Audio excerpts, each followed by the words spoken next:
If you have 8, 10, 12 or even 15 years of experience and you are preparing for a senior software developer or tech lead interview, listen carefully. Because at this level, interviewers are not just checking whether you know C# or .NET, they actually want to know how you think, how you design solutions, how you handle production problems, and whether you can make the right technical decisions. Today I am sharing the top 5 questions that I have come across in senior level .NET interviews and the kind of answers I would give based on my experience. And stay till the end because the question number 5 is something I would expect almost every senior .NET developer to know. Hey everyone, welcome to my channel Rise with Chaitali. This is a space where we talk about career growth and confidence for people who wants to build their life on their own terms. And if you are new to my channel, subscribe to Rise with Chaitali and hit the bell icon to get the notification on all new upcoming videos. I have over 13 years of experience in software development, primarily working with different Microsoft technologies and cloud technologies. Over the years, I have attended and conducted technical discussions where the questions gradually move from the basic concept to architecture, security, performance, and real world problem solving. So today, I am not going to give you textbook definition. I am going to tell you what the interviewers is actually trying to understand from your answer. So let's start with the first question. The question number 1. Imagine your ASP.NET Core Web API was working perfectly, but suddenly the response time increased from 500 millisecond to 5 seconds in production. What would you do? So based on my experience, my answer would be the first thing I would do is not immediately start changing the code. I would first identify where the latency is coming from. I would check application logs, API metrics, database performance, CPU and memory utilization, external service calls and recent developments. Then I would determine whether the problem is happening across all APIs or only a particular endpoint. If it's a database heavy API, I would look at the SQL queries being generated, execution plans, indexes, and whether we are loading unnecessary data through entity framework. If the API is calling an external service, I would check that dependencies response time as well. Once I identify the bottleneck, I would fix the root cause and then verify the improvement through monitoring and performance testing. Don't say I will optimize the code. Just say I will identify the bottleneck first. This will actually improve the quality of your answer.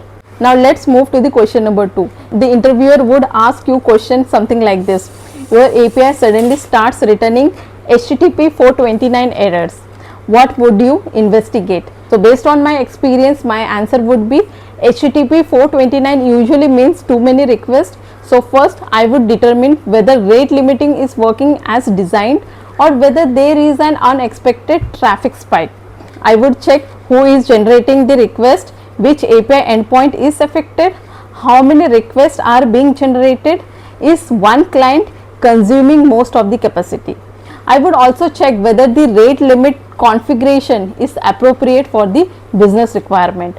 If we have legitimate traffic, we may need to adjust the limit or improve the API's capacity. If we have abusive or accidental traffic, we may need stronger controls such as client specific limits or throttling. The important thing is not simply to remove the rate limit because users are receiving 429.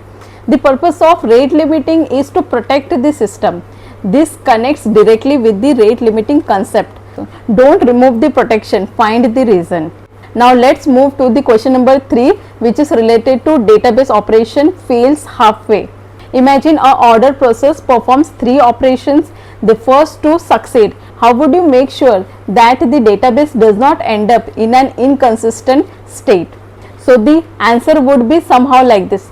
I would first understand whether these operations are part of the same business transaction.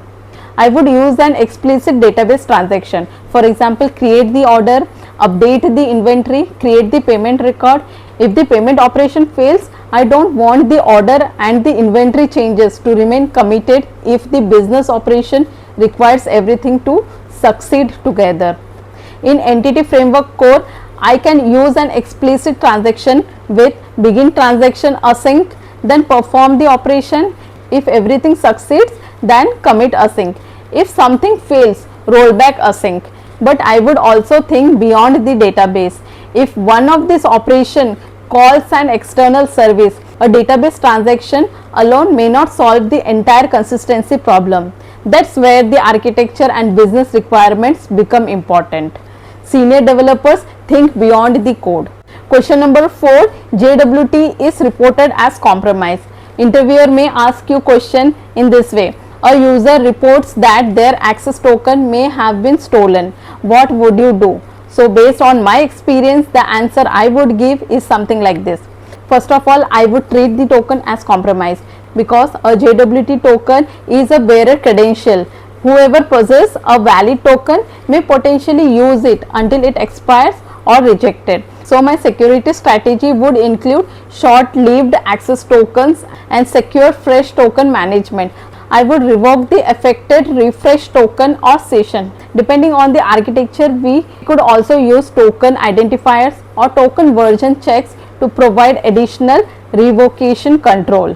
And importantly, I would investigate how the token was compromised, because fixing the token without fixing the underlying vulnerability may simply lead to the same problem again. Question number 5, your application is throwing random exception. Interviewer may project this question some way like this. Your production problem is randomly throwing exceptions from different controllers. How would you handle this? So based on my experience, my answer would be, I would not add individual try catch block to every controller.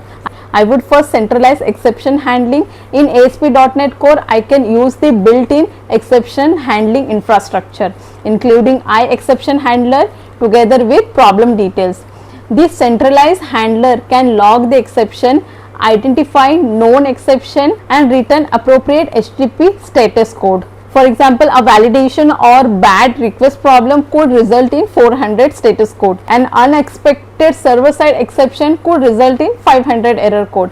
But logging in is equally important. I would make sure the logs contain enough information to investigate the issue while also avoiding the sensitive information. Then I would use monitoring and log to identify the actual root cause rather than simply hiding the exception.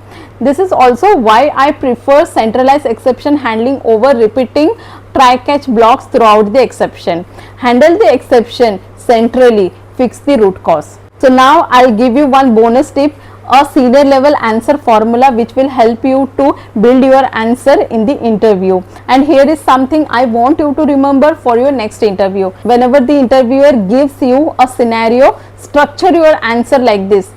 Understand the problem, identify the root cause, explain your approach, mention alternatives or trade-offs, explain how you would monitor or validate the solution. For example, don't say I will optimize the API. Say first I will identify whether the bottleneck is the application, database or an external dependency.